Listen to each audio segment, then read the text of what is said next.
और दूसरी तरफ हमें दिखाया जाता है डिंग शाओ को। वो एक पावरफुल डीमन के साथ फाइट कर रहा होता है जो कि असल में स्पिरिट चीफ कहलाता है, यानी कि वहां पे मौजूद जितने भी स्पिरिट बीस्ट हैं वो सारे के सारे उस स्पिरिट चीफ के कंट्रोल में होते हैं और डिंग शाओ उसका मुकाबला नहीं कर पा रहा होता, जिसकी वजह से वो उससे दूरी बना रहा होता है और सही मौके का इंतजार कर रहा था। और जैसे ही वो डीमन उस पर दोबारा से झपटने वाला होता है तो इस मर्तबा डिंग शाओ वो अर्थ बेंडिंग टेक्निक को यूज करने के लिए अर्थ स्टोन्स का इस्तेमाल करता है, जिसके जरिए वो उस जायंट डीमन के दोनों तरफ से बड़े बड़े अर्थ स्टोन्स को बाहर निकाल के उसे लॉक कर देता है। मगर वो डीमन उसे इतनी आसानी से जाने नहीं देता और अपनी टेल के साथ उसे बहुत ही जोर से हिट करता है, जिससे डिंग शाओ वहां से काफी दूर जा गिरता है। और उसके अंदर से फिर उसी स्पिरिट बीस्ट की आवाज आती है। वो कहता है कि डिंग शाओ अगर तुम इसे हैंडल नहीं कर सकते तो मुझे करने दो। तो डिंग शाओ कहता है मेरी सबसे पहली प्रायोरिटी यही है कि मुझे अपनी सिस्टर को जल्द से जल्द रिकवर करना है। ये कहने के बाद वो दोबारा से वहां से भागता है और फिर से किसी मौके का फायदा उठाने की कोशिश करता है, पर इतने में अचानक वहां पर एक और बर्ड आ जाता है जो कि असल में डायरेक्टर लिन ने उसके पास भेजा था। डायरेक्टर लिन उससे कहता है कि बाई ही बाईपास पर डीमंस ने हमला कर दिया है और इस वक्त यहाँ पर पूरी तरह से तबाही हो चुकी है, इसीलिए तुम्हारे लिए बेहतर यही है कि लिंगर को ढूंढो और कहीं किसी सेफ जगह चले जाओ, यहाँ वापस आने की कोई जरूरत नहीं। और यहाँ पर बाईपास में हमें दिखाया जाता है कि उन लोगों के सामने तो पूरी की पूरी डीमंस की आर्मी होती है और वहां मौजूद एक वॉरियर जो कि डिमोनिक एनर्जी की वजह से इन्फेक्ट हो गया था, वो ये देखकर परेशान हो गया था कि वो भी बहुत जल्द एक डीमन बनने वाला है। तो वो फौरन से अपनी सोर्ड के साथ अपने हाथ को काटने की कोशिश करता है, मगर डायरेक्टर लिन उसे रोक लेता है और मिस लिंगलोंग से कहता है कि आप इसे हील कीजिए। ये कहने के बाद मिस लिंगलोंग वो अपनी एनर्जी के जरिए उसे बहुत ही आराम से हील करते हुए उसकी एनर्जी को सप्रेस करती है, तो वो वॉरियर वहीं पर ही बेहोश होकर गिर पड़ता है। और फिर मिस लिंगलोंग डायरेक्टर लिन से कहती है कि हमारे बहुत सारे डिसाइपल्स मारे जा चुके हैं, इसलिए अब इस लड़ाई में हम लोग काफी पीछे हो गए हैं। इस लड़ाई से अब हमारा कंट्रोल खत्म होता जा रहा है। तो डायरेक्टर लिन कहता है अगर हम लोगों ने डीमंस को रास्ता दे दिया और यहाँ से हट गए तो ये सारे ही डीमंस सीधा नानलिंड सिटी पर टूट पड़ेंगे और वहां पर हर तरफ तबाही मचा देंगे और वो तबाही हम लोग शायद कभी भी बर्दाश्त नहीं कर सकते। इस तरफ हमें दिखाया जाता है कि बहुत सारे डीमंस आ रहे होते हैं, तो उनके साथ साथ एक बहुत ही बड़ा डीमन भी होता है जिसका साइज काफी बड़ा होता है और वो बाकी के मुकाबले में काफी ज्यादा ताकतवर होता है। और उसके साथ साथ वहां पर बहुत सारे सोल्जर्स भी होते हैं जो कि असल में एविल स्पिरिट्स के कंट्रोल में आ चुके होते हैं। ये देखकर वहां मौजूद लोग काफी ज्यादा डर जाते हैं और पीछे हटने लगते हैं, मगर डायरेक्टर लिन कहता है कि अब पीछे हटने का कोई सवाल ही पैदा नहीं होता। अब हम लोग या तो इन्हें मारेंगे या फिर खुद मर जाएंगे। हमारे पास अपनी आखिरी सांस तक लड़ने के अलावा और कोई ऑप्शन है ही नहीं। ये सुनने के बाद वहां पे मौजूद सारे के सारे लोग फिर से एनर्जी से भर जाते हैं और उनके सामने मौजूद डीमन वो भी काफी ज्यादा जोश में आ जाते हैं। और हमें दिखाया जाता है कि वो सारे के सारे फिर एक दूसरे की तरफ आगे बढ़ते हैं। तो सबसे पहले तो वो एविल स्पिरिट वाले वॉरियर्स आगे बढ़ते हैं और अपने ही साथियों के साथ जाकर फाइट करते हैं, जिससे वो लोग एक दूसरे को मारना शुरू कर देते हैं। इस तरह आपस में लड़ने की वजह से गुइबो डिवीजन का ही अपना ही नुकसान हो रहा था। और यहाँ पे हमें दोबारा से डिंग शाओ को दिखाया जाता है, वो उस बर्ड के जरिए अपने मास्टर से बात कर रहा होता है। तो डायरेक्टर लिन कहता है कि तुम्हारे ग्रैंडफादर ने तुम्हें मुझे सौंप दिया था ताकि मैं तुम लोगों का ख्याल रख सकूं, पर लगता है कि शायद मैं इस काम में फेल हो गया हूं। मगर बदकिस्मती से इस वक्त मेरे पास टाइम बिल्कुल थोड़ा है और मैं तुम्हें सच्चाई के बारे में बिल्कुल भी नहीं बता सकता। बस मैं तुम्हें इतना कहना चाहूंगा कि ज़ेन ट्यानजिंग वो अपनी टीम को लेकर एविल स्पिरिट चीफ को ढूंढने के लिए निकला हुआ है, इसीलिए तुम्हारे लिए एक और मुसीबत भी खड़ी हो सकती है। बेहतर यही है कि ज़ेन ट्यानजिंग से भी अपने आप को बचाओ और उस एविल स्पिरिट से भी बचाओ और यहाँ से निकल जाओ। मगर डिंग शाओ देखता है कि वो एविल स्पिरिट चीफ तो उसके बिल्कुल सामने मौजूद है, जिसके बाद वो डायरेक्टर लिन से कहता है कि आप बिल्कुल बेफिक्र हो जाएं, जहां तक बात उस एविल स्पिरिट चीफ की है उसे मैं खुद हैंडल कर लूंगा। इतना कहने के बाद वो फौरन से लाइटनिंग स्पेल इस्तेमाल करते ही बहुत ही तेजी से उस डीमन के सामने जा पहुंचता है और अपनी उसी जायंट सनड्रिंग एक्स के साथ उस पर जैसे ही हमला करता है तो वो अटैक सीधा उसके सिर पे जा लगता है। मगर उस अटैक की वजह से वो डीमन हल्का सा ही इंजर्ड होता है, पर कोई खास फर्क नहीं पड़ता। और वो डीमन हंसते हुए उससे कहता है कि बच्चे तुम्हारा आज आखिरी दिन आ चुका है, क्योंकि तुम मेरा कुछ बिगाड़ ही नहीं सकते, तुम कितनी देर लड़ोगे। और डिंग शाओ देखता है जिस जगह उसने हमला किया था उस जगह तो स्किन बहुत ही ज्यादा टफ है और काफी मोटी स्किन है। अगर वो एक ही स्पॉट पर बार बार हमला करता रहे तब जाकर शायद वो उस स्किन को काट पाएगा। मगर इतने में वो स्पिरिट चीफ डीमन तो उस पर टूट पड़ता है और उसे खाने के लिए अपना मुंह खोलकर उस पर झपटता जा रहा होता है, पर वो बार बार अपने आप को उस डीमन से मुश्किल से बचा पा रहा होता है।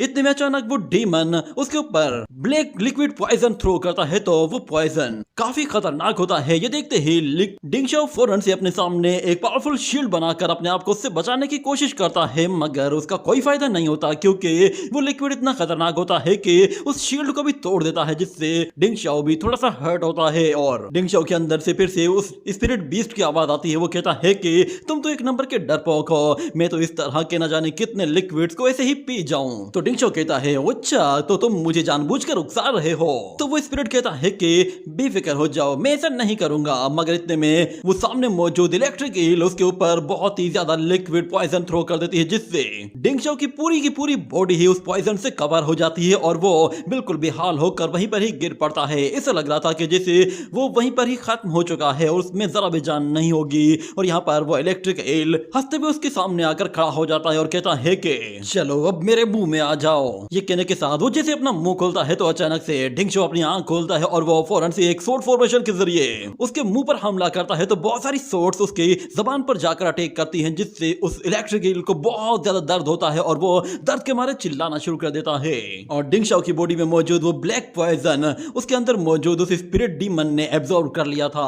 और डिंग शाओ को भी ये बात पता चल जाती है कि उस डीमन को अगर ऊपर से नहीं मारा जा सकता तो इसे अंदर से मारा जा सकता है। मगर वो इलेक्ट्रिक डीमन उससे कहता है कि शाबाश बच्चे, तुमने मेरे वेनम इम्यून पर हमला किया है, अब मैं तुम्हें बताता हूँ। ये कहने के बाद अचानक वो बहुत ही ज्यादा पावरफुल लाइटनिंग एनर्जी जनरेट करता है, जिससे डिंग शाओ को बहुत ही जोर का झटका लगता है और वो दोबारा से उस इलेक्ट्रिक डीमन को आते हुए देखता है। तो डिंग शाओ फौरन से अपने स्पिरिट बीस्ट को समन करने की कोशिश करता है, मगर इससे पहले ही वो इलेक्ट्रिक डीमन उस पर हमला करता है, जिसकी वजह से डिंग शाओ वहां से वापस पीछे जा गिरता है।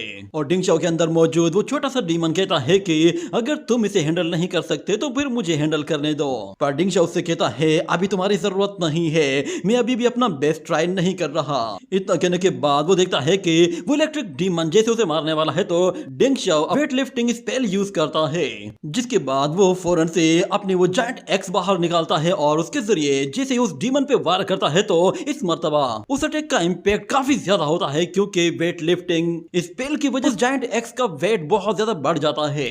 मगर डिंग शाओ वो उसे अभी भी बहुत ही आराम से कंट्रोल कर रहा था, जिसके बाद हम देखते हैं कि वो उसी बड़ी कुल्हाड़ी के साथ दोबारा से उसके सिर पे वार करता है। तो इस मर्तबा वो उसके सिर को काटने में कामयाब हो जाता है। उसने एक ही जगह पर बार बार वार करके उस स्किन को काट दिया था, जिसके बाद वो डीमन फिर से उसके पीछे पड़ता है और उसे खाने की कोशिश करता है। मगर यहाँ पर डिंग शाओ भागते हुए कहता है कि एक और मर्तबा एक सनरिंग अटैक करूंगा तो शायद इसका काम तमाम हो जाएगा। इतना कहने के बाद वो डीमन जैसे उसके करीब आता है तो डिंग शाओ अपने उसी एक्स सनरिंग अटैक के साथ फिर से उसके सिर पे बहुत ही जोर से हिट करता है। मगर हमें दिखाया जाता है कि वो डीमन उस एक्स को हटाकर फौरन से अपने सिर से एक पावरफुल सिंग बाहर निकाल लेता है और उससे इतनी ज्यादा लाइटनिंग एनर्जी जनरेट करता है कि वो लाइटनिंग सीधा डिंग शाओ को हर्ट करती है, जिससे उसे बहुत जोर के झटके भी लगते हैं। और वो इलेक्ट्रिक डीमन अपनी बॉडी से इतनी ज्यादा इलेक्ट्रिक एनर्जी जनरेट कर रहा था कि अब डिंग शाओ का उसके करीब तक जाना बहुत ही ज्यादा मुश्किल हो गया था। उल्टा वो उन इलेक्ट्रिक अटैक्स की वजह से सीधा पानी में आकर गिरता है।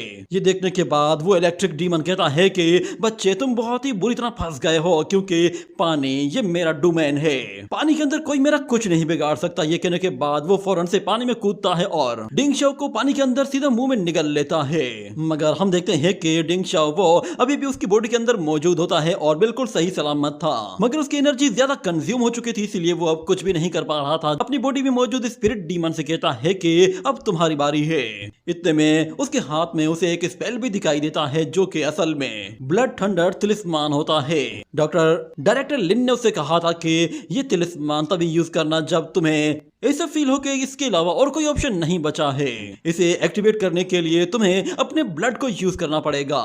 ये याद आने के बाद डिंग शाओ कहता है कि मास्टर ने कहा था कि इस तिलिस्मान की पावर मैक्सिमम लेवल तक तभी जा सकती है जब इसे पानी के अंदर यूज किया जाए। उम्मीद है कि ये तिलिस्मान इस डीमन को मारने के लिए काफी होगा। इतना कहने के साथ वो अपना ब्लड अपनी फिंगर के जरिए उसके ऊपर लगाता है तो वो स्पेल फौरन से एक्टिवेट हो जाता है। और डिंग शाओ खड़ा होकर कहता है कि थंडर ऑफ गॉड, प्लीज मेरी इस कॉल का आंसर दीजिए। मैं चाहता हूँ आप अपनी थंडर लाइटनिंग के जरिए इस डीमन को हिट कीजिए। ये कहने के साथ वो उस स्पेल को जैसे एक्टिवेट करता है तो हम देखते हैं आसमान पर बहुत ही ज्यादा क्लाउड्स आ जाते हैं। वो क्लाउड्स पूरे के पूरे रेड कलर के होते हैं और जैसे ही उन क्लाउड से एनर्जी नीचे आती है तो वो थंडर एनर्जी इतनी खतरनाक खतरनाक होती है कि सीधा जाकर उस इलेक्ट्रिक ईल को हिट करती है, जिससे उस इलेक्ट्रिक ईल को तो बहुत ही जोर के झटके लगते हैं, मगर साथ में डिंग शाओ को भी उससे बहुत ही बुरी तरह से इलेक्ट्रिक झटके लग रहे होते हैं, जिससे वो और भी ज्यादा बुरी हालत में आ जाता है। और अच्छी बात यह थी कि उस इलेक्ट्रिक एनर्जी की वजह से उस डीमन ने डिंग शाओ को अपने मुंह से बाहर उगल दिया था। पर उस डीमन में अब भी थोड़ी बहुत एनर्जी बाकी होती है, जिसकी वजह से वो डिंग शाओ को दोबारा से पकड़ने की कोशिश करता है। और दूसरी तरफ हमें दिखाया जाता है कि बाई ही पास में जब डीमंस और गुइशु एकेडमी के डिसाइपल्स फाइट कर रहे होते हैं, तो वो डिसाइपल्स अब बहुत ज्यादा थक चुके होते हैं और मास्टर्स की हालत इतनी खराब हो चुकी होती है कि वो मामूली से सोल्जर्स का मुकाबला तक नहीं कर पा रहे थे। एक सोल्जर तो अपने ही मास्टर के ऊपर चढ़ जाता है, जिसकी वजह से वो मास्टर तो उस डिसाइपल को अपने ऊपर से नहीं उतार पाता। और यहाँ पर डायरेक्टर लिन वो भी काफी ज्यादा थका हुआ था। जब वो अपने सामने देखता है तो उसे अपने सामने बड़े बड़े डीमंस दिखाई दे रहे होते हैं, जो कि अभी भी उसका रास्ता रोके हुए थे।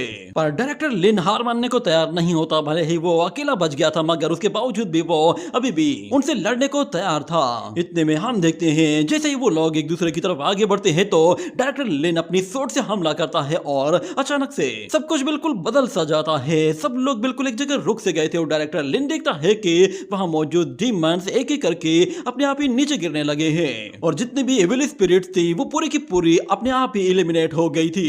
इतने में डायरेक्टर लिन की नजर वहां पीछे पड़ती है, तो उसे वहां पर रेड क्लाउड्स दिखाई देते हैं, जिस पर वो समझ जाता है कि डिंग शाओ ने अपना काम कर दिया है और उसने पूरे के पूरे सिटी को इस डीमन अटैक से बचा लिया है।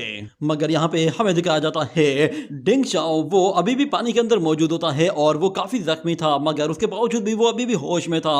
इतने में उसके अंदर से वही स्पिरिट बीस्ट कहता है कि चलो डिंग शाओ अब तुम्हारी बारी है। मगर वो काफी कमजोर हो चुका था और वो उस इलेक्ट्रिक डीमन को एब्जॉर्ब नहीं कर सकता था, तो इसीलिए वो स्पिरिट बीस्ट डिंग शाओ से कहता है तुम बेफिक्र हो जाओ, बस तुम होश में रहना, बाकी काम मैं खुद कर लूंगा। ये कहने के बाद वो उस इलेक्ट्रिक ईल को पूरी तरह से एब्जॉर्ब करने लगता है। मगर डिंग शाओ को दिखाई देता है कि उस इलेक्ट्रिक ईल के अंदर जिस एल्डर की स्पिरिट मौजूद थी, वो एल्डर असल में उस जगह का एक चीफ हुआ करता था, जो कि मरने के बाद एविल स्पिरिट्स के कंट्रोल में आ गया था। और वो डिंग शाओ को बताता है कि मुझे खुद भी सही से याद नहीं कि मैं कब एक स्पिरिट कल्टीवेटर से एक एविल स्पिरिट डीमन बन गया था। मुझे बस इतना याद है कि मुझ पर किसी ने पीछे से हमला किया था और फिर उसके बाद उसने मुझे एविल स्पिरिट में कन्वर्ट कर दिया था। ये कहने के बाद वो उसे एक ब्लैक पेपर स्पेल देता है और कहता है कि प्लीज मुझे माफ कर देना। ये कहने के बाद उसकी सोल भी इरेज हो जाती है और डिंग शाओ को जैसे ही होश आता है तो वो देखता है कि वो तो पानी के अंदर है और पानी की गहराइयों में जा रहा है। वो ऊपर आने के लिए अपने हाथ पैर भी मारने की कोशिश करता है, मगर उसकी एनर्जी काफी हद तक कंज्यूम हो गई थी और वो काफी वीक भी हो गया था, तो इसलिए वो ज्यादा देर तक अपने हाथ पैर नहीं चला पाता और बेहाल होकर सीधा पानी की गहराइयों में जाने लगता है और आहिस्ता आहिस्ता उसकी सांसें भी थमने लगी थी। जैसे ही उसकी आंखें बंद होने लगती हैं तो अचानक उसे दिखाई देता है कि कोई उसकी तरफ आ रहा है। वो कोई और नहीं बल्कि बाइशी थी। बाइशी फौरन से नीचे आती है और आते साथ ही डिंग शाओ को पकड़ती है और उसे किस करते हुए उसे ब्रीथ करवाने की कोशिश करती है ताकि उसका हार्ट पंप करता रहे और उसकी सांसें चलती रहे। जैसे ही डिंग शाओ दोबारा से होश में आता है और वो बाइशी को देखता है तो बाइशी फौरन से उसका हाथ पकड़कर फौरन से उसे ऊपर की तरफ ले जाती है। अगले सीन में हमें दिखाया जाता है कि डिंग शाओ एक बिस्तर पर लेटा हुआ होता है और जैसे उसे होश आता है तो वो सबसे पहले मिस बाइशी का नाम पुकारता है, मगर उसके सामने मिस लिंग लोंग बैठी हुई थी। वो उससे कहती है शुक्र करो कि बाइशी ने तुम्हें बचा लिया, वरना तुम मछलियों का खाना बन जाते। ये कहते हुए वो उसे टच करने की कोशिश करती है तो डिंग शाओ उसका हाथ पकड़कर दूर हटाता है, जिस पर मिस लिंग लोंग कहती है तुम बेफिक्र हो जाओ, मैं तुम्हें टच नहीं कर रही, तुम बुरी तरह से इंजर्ड हो, इसीलिए तुम्हें उठने की जरूरत नहीं, बिल्कुल लेटे रहो और आराम करो। मगर डिंग शाओ कहता है कि बस मुझे टच मत करो, मुझे अजीब सा फील होता है। जिस पर मिस लिंग लोंग कहती है तुम तो काफी ओल्ड फैशन लग रहे हो, पर मैं भी काफी ज्यादा ओल्ड हूँ और यूं समझ लो कि मैं भी तुम्हारी मदर की जगह पर हूँ। इतने में बाइशी वहां पर आती है तो उसे देखते ही डिंग शाओ उठकर बैठने की कोशिश करता है, मगर बाइशी उसे कहती है तुम्हें आराम करना चाहिए, मिस लिंग लोंग तुम्हारा ट्रीटमेंट कर रही है तो वो जैसा कहती है वैसा करते जाओ। पर डिंग शाओ कहता है मैं तो बिल्कुल ठीक हूँ। ये कहने की देर थी कि उसके मुंह से खून निकल आता है। ये देखते ही मिस लिंग लोंग कहती है देखा तुमने, मैं इसीलिए तुम्हें कह रही थी कि सीधे लेटे रहो और कोई मूवमेंट मत करो, अगर तुम मेरी बात नहीं मानोगे तो फिर तुम्हें कोई भी ट्रीट नहीं कर सकता। ये कहने के बाद वो उसे दोबारा से ट्रीट करती है और उसकी पीठ पे मौजूद जितने भी एक्यूपंक्चर्स होते हैं वो उन्हें क्लिक करते हुए फिर से उसके ब्लड फ्लो को मेंटेन करती है और अच्छी तरह से उसकी मेरिडियंस को भी हील करना शुरू कर देती है और कहती है कि तुम्हारी हड्डियां टूटी हुई हैं और तुम्हें काफी ज्यादा इंटरनल इंजरीज भी हुई है। बेहतर यही है कि तुम अपनी स्पिरिट पावर पर ज्यादा फोर्स मत लगाया करो। अगर तुम्हारी स्पिरिट ने पूरा शेप ले लिया होता तो मुझे लगता है तुम्हारा फ्यूचर काफी ज्यादा ब्राइट होता। मगर डिंगशो कहता है कि आप तो कुछ जानती ही नहीं। जिस पर मिस लिंगलोंग कहती है तुम अब भी बड़ी बड़ी बातें कर रहे हो। मैं जानती हूँ कि तुमने मोनार्च लेवल के स्पिरिट बीस्ट को हराकर खुद को प्रूव किया है कि तुम वाकई में बाकी सब लोगों से अलग हो। ये कहने के बाद वो उसे पलटकर अब उसकी बॉडी को फ्रंट साइड से हील करना शुरू करती है और वहां मौजूद लिक्विड को लेकर उसके चेस्ट पर लगाते हुए सीधा नीचे की तरफ ले जाती है और जैसे ही उस ब्लड को एक्टिवेट करती है तो हमें डिंग शाओ को थोड़ा सा तकलीफ महसूस होते हुए दिखाया जाता है। अचानक से उसकी बॉडी से बहुत ज्यादा एनर्जी निकलने लगती है और मिस लिंग लोंग वो बाइशी से कहती है तुम थोड़ा दूर होकर खड़ी हो जाओ। यहाँ पर डिंग शाओ को बहुत ज्यादा तकलीफ हो रही थी और वो दर्द के मारे चिल्ला रहा होता है, मगर उसके बावजूद भी वो लोग उसकी हेल्प नहीं करते। वो लोग जानते थे कि वो उसे किस तरह हील कर सकते हैं। अगले सीन में हमें दिखाया जाता है कि डिंग शाओ वो बिल्कुल ठीक हो चुका होता है और अपने कपड़े पहनने के बाद वो वहां से बाहर जाने लगता है तो बाइशी उसे रोकती है और कहती है कि तुम कहां जा रहे हो। तो वो कहता है कि मैं अभी अपनी सिस्टर को बचाने के लिए जा रहा हूं। पर बाइशी उसे मना करती है कि तुम्हें बाहर नहीं जाना चाहिए, अभी तो तुम ठीक हुए हो और तुम्हें थोड़ा सा आराम करना चाहिए ताकि तुम पूरी तरह से रिकवर कर जाओ और तुम्हारी इंजरीज भी पूरी तरह से ठीक हो जाएं। मुझे बताओ कि तुम्हें लिंगर के बारे में क्या पता चला है। तो डिंग शाओ कहता है कि मुझे फिर से वही ब्लैक वाटर तिलिस्मान मिला है। इसका मतलब यह है कि ये सिचुएशन भी सेम उसी बंदे ने ही क्रिएट की है। जब वो अपनी एकेडमी में वापस आता है तो वो देखता है कि वहां पर सारे ही डिसाइपल्स एक लाइन में खड़े हुए हैं और वहां मौजूद एक एल्डर सब लोगों को ये बता रहा होता है कि किस वॉरियर ने कितने डीमंस को मारा है और उसे क्या रिवॉर्ड मिलने वाला है। वो किसी के बारे में कहता है कि फला बंदे ने 20 डीमंस को मारा है तो उसका रिवॉर्ड इतना होगा, जिसने 50 को मारा है तो उसका रिवॉर्ड इतना होगा। इतने में वो लोग देखते हैं कि वहां पर डिंग शाओ भी खड़ा हुआ है, जबकि डिंग शाओ वो मिस बाई से कहता है कि तो मिस बाई उसे बताती है कि इन लोगों ने डीमंस के खिलाफ जंग लड़ी है और जिन लोगों ने भी अच्छा परफॉर्म किया है उन लोगों को रिवॉर्ड्स दिए जा रहे हैं। ये सुनकर डिंग शाओ को गुस्सा आता है और वो कहता है कि ये लोग इस तरह की सिचुएशन में इस तरह की सेरेमनी को कैसे ऑर्गेनाइज कर सकते हैं। मगर वो लड़की उसे बताती है कि सब कुछ ठीक हो चुका है, असल में तुम्हें बेहोश हुए तकरीबन 3 दिन गुजर चुके हैं। ये सुनकर डिंग शाओ भी थोड़ा सा सरप्राइज होता है कि 3 दिन गुजर गए। वो फौरन से उस एकेडमी की तरफ जाता है तो सारे लोग उसे देखते ही फौरन से रास्ता क्लियर करते हैं और डिंग शाओ जैसे ही वहां से अंदर की तरफ जाने लगता है तो वहां मौजूद मास्टर अनाउंस करता है कि डिंग शाओ ने सबसे अच्छा परफॉर्म किया है और उसने 1000 से भी ज्यादा डीमंस को मार दिया है, इसीलिए वो सबसे पहली पोजीशन पर आया है और उसे सबसे बड़ा रिवॉर्ड मिलेगा। मगर डिंग शाओ उन लोगों को इग्नोर करते हुए फौरन से दरवाजा खोलकर अंदर जाने की कोशिश करता है तो वो देखता है कि अंदर तो सारे ही मास्टर पहले ही मौजूद हैं और वो उन लोगों से कहता है कि ये तिलिस्मान मुझे उस इलेक्ट्रिक ईल की बॉडी से मिला है। उस इलेक्ट्रिक ईल को असल में किसी न किसी शख्स ने एविल स्पिरिट में कन्वर्ट करके एक डीमन में कन्वर्ट कर दिया था। उस इलेक्ट्रिक चीफ एल्डर ने मुझे बताया था कि वो शख्स जो कोई भी था उसने इस तिलिस्मान के जरिए उसे कंट्रोल करने की कोशिश की थी। इतना कहने के बाद सामने मौजूद एल्डर उससे वो ब्लैक पेपर स्पेल लेकर देखता है और कहता है कि क्या तुम वाकई में सच कह रहे हो। तो डिंग शाओ कहता है कि हाँ, सबसे पहले जाओ गू के बारे में भी मैं यही जानता था कि वो किसी की वजह से कंट्रोल हुआ है और उसके बाद मिस बाइशी की मदर भी इसी पेपर स्पेल के कंट्रोल में थी और अब वो विलेज चीफ वो भी इसी के कंट्रोल में था और मेरी सिस्टर वो भी इसी पेपर के कंट्रोल में है और वो पता नहीं कहाँ है। मुझे उसे जल्द से जल्द ढूंढना होगा। मैं अपनी सिस्टर को उस शख्स का निशाना बनने नहीं दूंगा, इसीलिए मैं आप लोगों से इजाजत चाहता हूँ कि मुझे इस पेपर की सच्चाई के बारे में बताइए। मैं इसके लिए आपका एहसानमंद रहूंगा। मगर वो लोग उसे इस पेपर के बारे में कुछ भी नहीं बताते, जिस पर डिंग शाओ कहता है कि अगर ऐसा ही है तो फिर ठीक है, मैं खुद ही सच्चाई का पता लगा लूंगा। ये कहते ही वो वहां से जाने लगता है तो मास्टर लिन कहता है कि ये सब कुछ इतना आसान नहीं है, तुम जो कुछ समझ रहे हो वैसा बिल्कुल भी नहीं। हमें एक प्रॉपर प्लान बनाना होगा, उसके बाद ही हम लोग कोई एक्शन ले सकते हैं।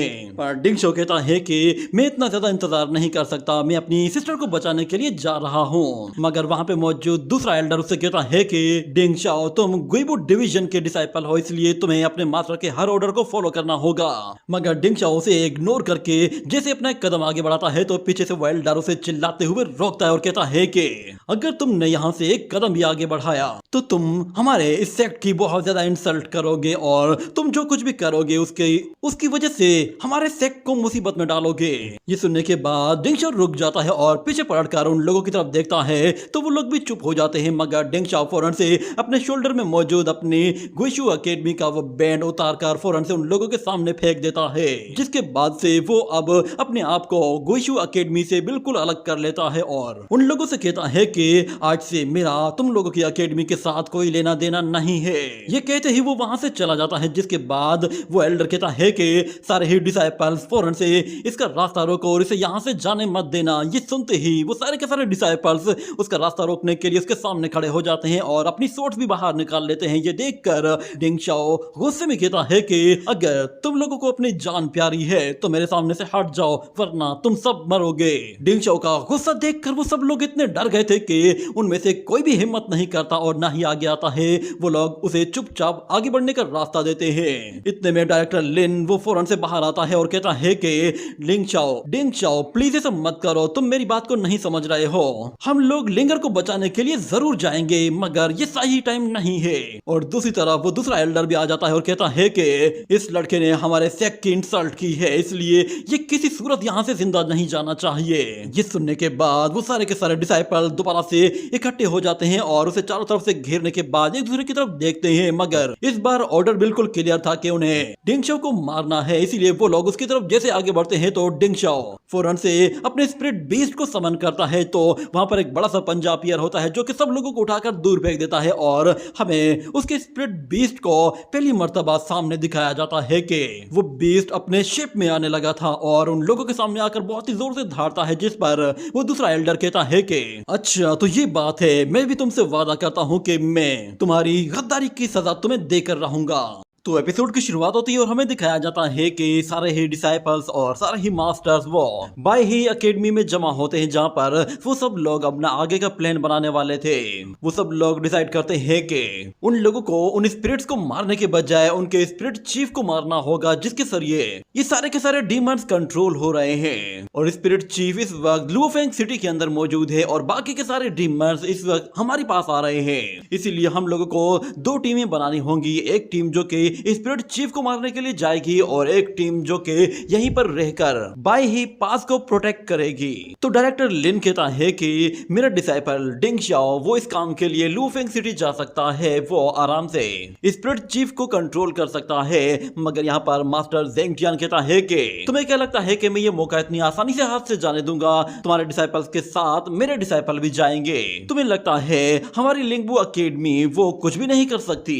उन दोनों के बीच में काफी बहस होती है, जिसकी वजह से मास्टर लिन को काफी गुस्सा आता है, मगर वो फिर भी कंट्रोल कर लेता है। और वहां मौजूद बाय ही एकेडमी का डीन उन लोगों से कहता है कि तुम लोग 5 लोगों की एक टीम को भेज दो ताकि वो लोग स्पिरिट चीफ का मुकाबला करने के लिए वहां पर चले जाएं। इतना कहने के बाद हमें दिखाया जाता है कि 5 लोगों की टीम वहां पर भेजी जाती है, जिसमें 4 डिसाइपल तो लिंगबू एकेडमी के होते हैं और डिंगशाओ अकेला ही अपनी एकेडमी को रिप्रेजेंट कर रहा होता है। मगर असल में वो अपनी सिस्टर को बचाने के लिए जा रहा था। उसके हाथ में कंपास होता है जिसके जरिए वो सही डायरेक्शन का पता लगा सकता है, मगर बाकी लोग उसे इग्नोर करके आगे चले जाते हैं और डिंगशाओ उन्हें मना करता है, मगर वो लोग उसकी बात नहीं मानते, जिसकी वजह से वहां पर अचानक से एक फॉग आ जाती है, जिससे वहां मौजूद लोगों को कुछ भी दिखाई नहीं देता।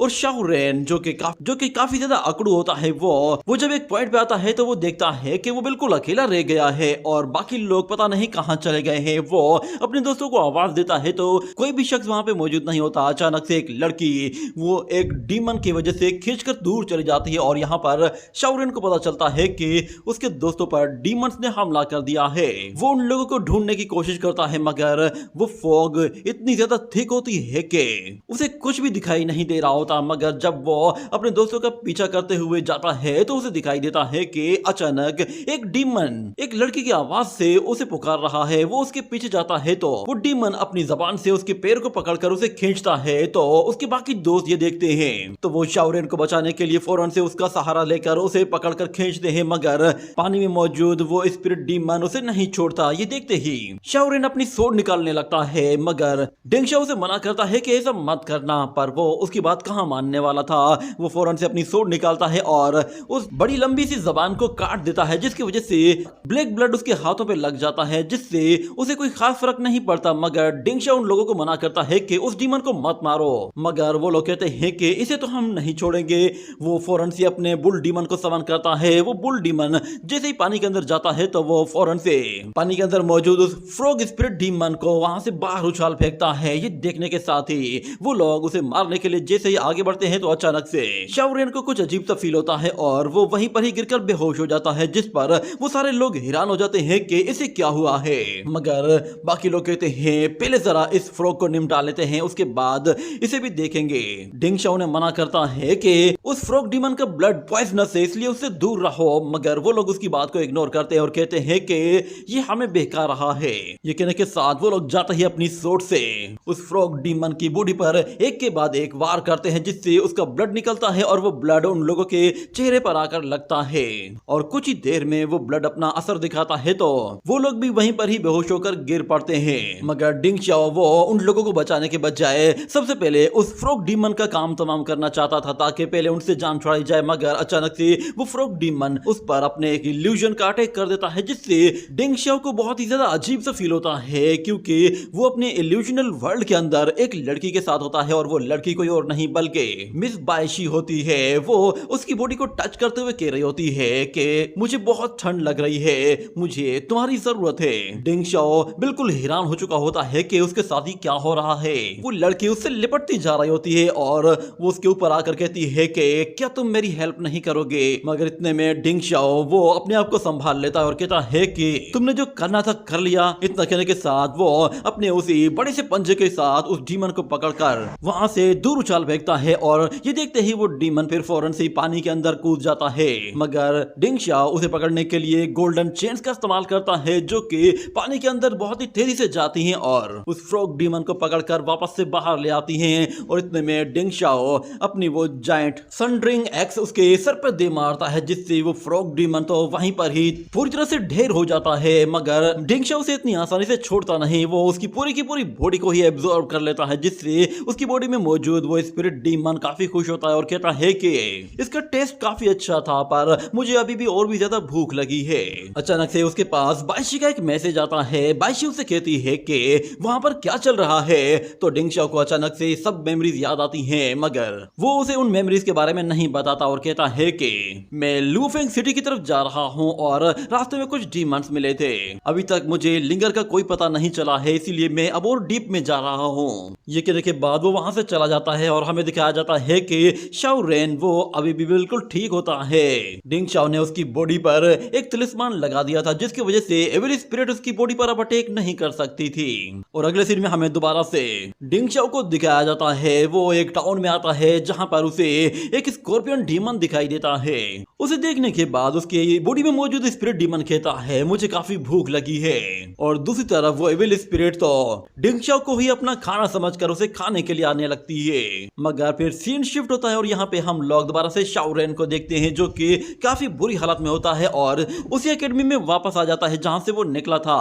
उसकी यह हालत देखकर सारे ही मास्टर्स फौरन से नीचे आ जाते हैं और उससे पूछते हैं कि आखिर उसके साथ क्या हुआ है। तो वो उन लोगों को बताता है कि हम लोगों पर एविल स्पिरिट्स ने हमला किया था, मगर सिर्फ मैं ही अकेला जिंदा बचा हूँ और बाकी डिसाइपल्स मारे गए हैं और शाओ रेन और डिंग शाओ सिर्फ वो अकेला ही है जो कि इस मिशन को कंटिन्यू कर रहा है। ये सुनते ही उस मास्टर को काफी गुस्सा आता है और वो कहता है कि ये डिंग शाओ अभी भी यहाँ पे जिंदा है। और वो लोग कहते हैं कि जरूर डिंग शाओ ने ही तुम्हारी बॉडी पर ये स्पेल लगाया होगा ताकि तुम्हारी बॉडी को कोई विल स्पिरिट टच भी ना कर सके।